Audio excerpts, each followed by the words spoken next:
E aí, pessoal, tudo bem? Aqui é o Vitor e vamos para o exercício de hoje, que é da Unicamp. As curvas de fusão das substâncias A e B estão representadas na figura a seguir. Gráfico de temperatura por tempo, em que A e B sobem.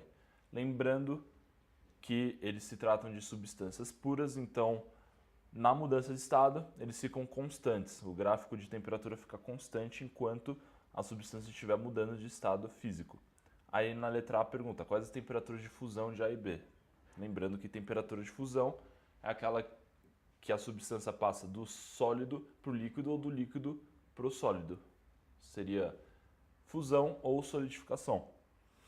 Então, para a gente descobrir isso no gráfico, a gente pode extrapolar onde fica constante para o eixo Y. Por exemplo, para o A fica constante mais ou menos a 70 graus e para o B a mais ou menos 50 graus. Assim, a temperatura de fusão de A é 70 graus e a de B 50 graus. A letra B pergunta: A e B misturadas em certa proporção formam uma solução sólida eutético que funde em temperatura intermediária de A e B.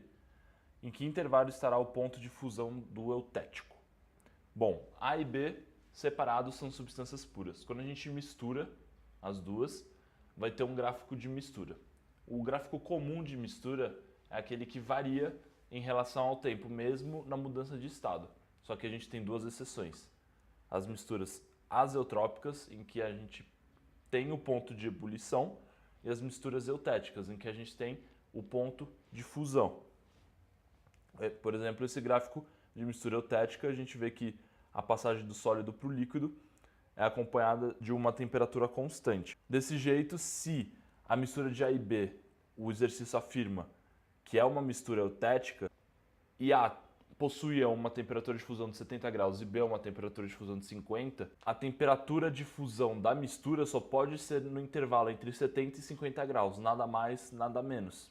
Logo, é nesse intervalo de fusão conforme está representado na figura. Então é isso aí, gente. Qualquer dúvida deixa nos comentários e a gente se vê até a próxima aula. Tchau, tchau!